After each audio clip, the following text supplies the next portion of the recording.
নমস্কার, শুভ দিন। আজকে রথের দিন। তো আমি আমার রান্নাঘরে কিছু বানালাম। এটা বানালাম খাজা, ঠাকুরকে চড়াবো, পাঁপড়, আর ভোগ কণিকা বানিয়েছি। ভোগের রান্না এগুলো, ছোলার ডাল দিয়ে।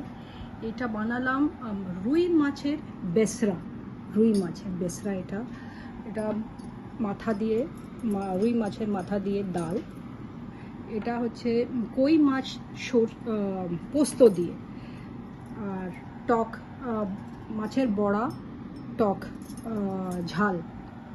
আর এইটা হচ্ছে আমি ট্রাই করেছি প্রথমবার, মিষ্টি দই, আম দই। এটা আচ্ছা, এটার বলি, এই শাকটার সম্বন্ধে বলি।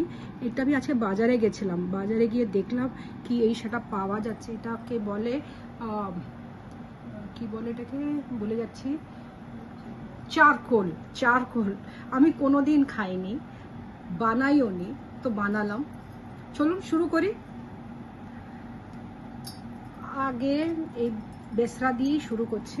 বেসরা আর কণিকা দিয়ে খাবো মাছটা।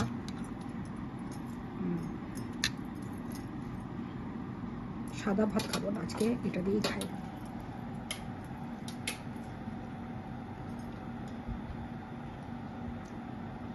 দারুণ হয়েছে।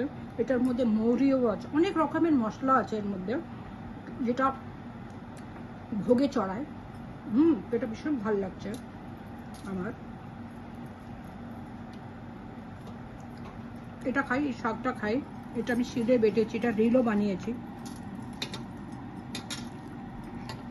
এটা হচ্ছে এই সময় পাওয়া যায়, শীত মানে বৃষ্টির সময় পাওয়া যায় এই শাকটা।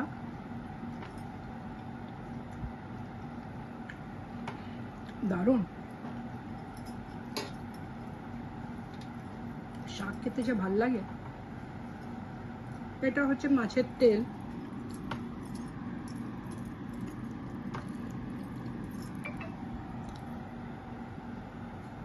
মিষ্টি মিষ্টি মাছের তেল।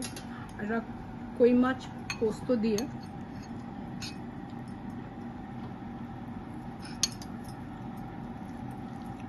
অ্যাকচুয়ালি এই ভোগের যে, এরকম পোলাওই বলছি, কণিকা যেটা বানিয়েছি, দারুণ। আমরা সাধারণত বাসন্তী পোলাও খাই, কিন্তু ভোগের রান্না আলাদাই হয়। আমার তো ভীষণ ভালো লাগছে, টকটা খাই।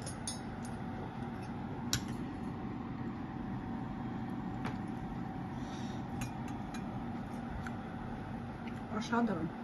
মাছের বড়া, ভাজা বড়া, তার মধ্যে তেঁতুলের টক।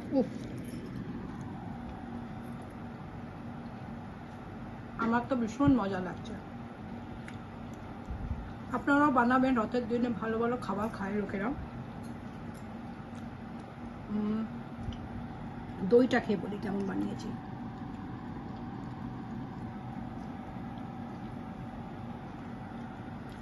দারুণ হয়েছে। আমের টেস্টটা, তার মধ্যে একটা টক ভাবটা আছে, দারুণ হয়েছে। এটাও বানাবো আমি,